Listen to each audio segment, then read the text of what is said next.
Halo, selamat sore Sobat Resmi. Kembali lagi dengan saya Abdul Halim Maulana sebagai personal assistant project di divisi sekretaris direksi. Dalam minggu ini saya belajar mengenai 4 cara efektif meningkatkan sistem keamanan gedung. Nah, di sini juga saya ambil dari beberapa artikel di mana yang ditautkan oleh suara.com. Dan di sini adalah cara efektif meningkatkan sistem keamanan gedung, dan ini adalah dari divisi General Affairs juga. Nah, perkembangan zaman nih telah mengubah orientasi masyarakat dalam menjalankan kehidupan. Nah, sekarang juga aspek keamanan menjadi hal yang sangat penting dan menjadi perhatian serius banyak kalangan. Jadi orang itu senantiasa memastikan apakah keberadaannya itu di suatu tempat baik di kantor, sekolah, atau fasilitas publik selalu aman dan terlindungi.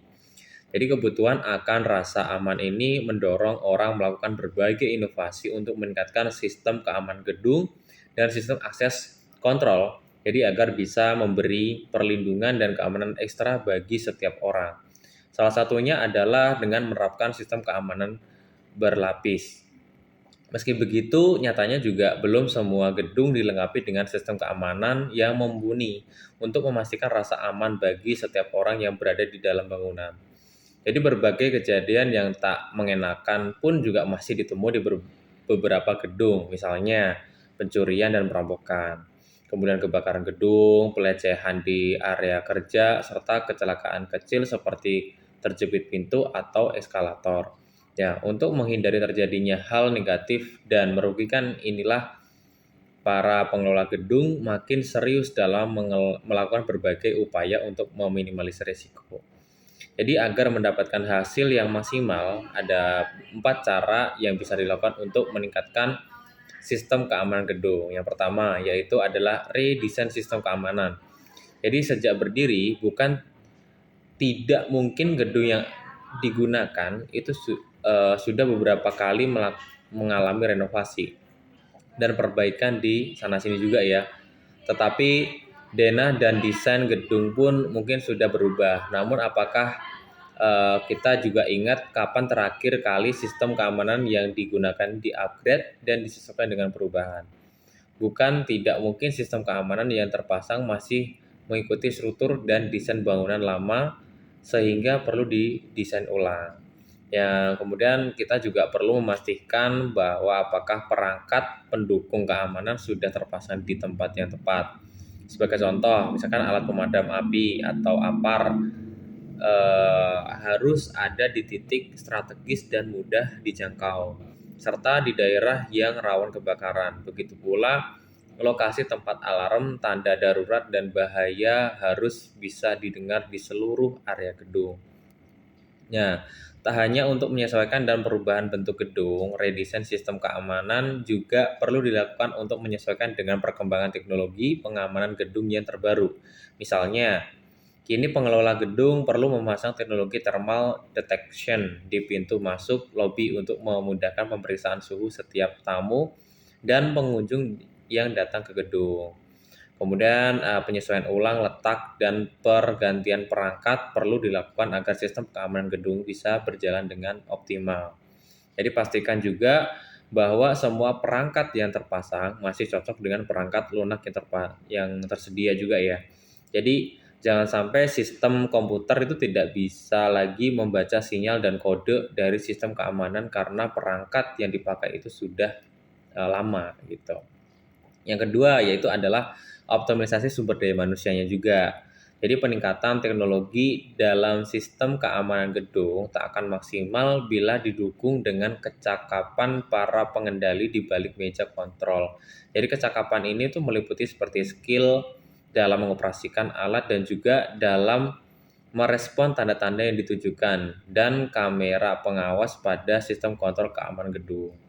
Jadi tidak sedikit kasus kebakaran gedung terjadi karena kelalaian para petugas dalam merespon sinyal bahaya yang ditunjukkan oleh sistem kontrol.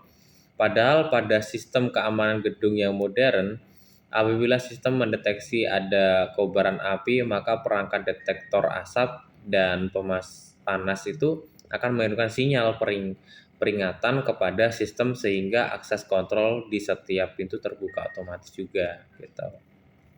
Nah, kemudian pun juga pertama juga dari disiplin dalam menerapkan SOP juga ya, keamanan tidak hanya perlu dilakukan oleh petugas keamanan, tetapi juga seluruh pengguna gedung, baik pekerja, penghuni, tamu. Sebagai contoh, para tamu juga harus patuh dengan aturan yang dilarang bersandar di bahu.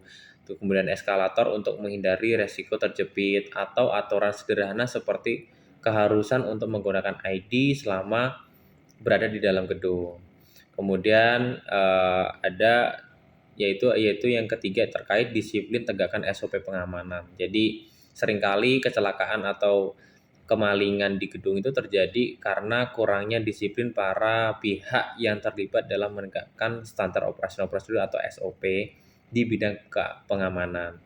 Jadi sistem keamanan itu akan berfungsi dengan baik apabila setiap orang itu mematuhi peraturan keamanan gedung untuk menjamin keselamatan setiap orang dan aset yang ada di gedung.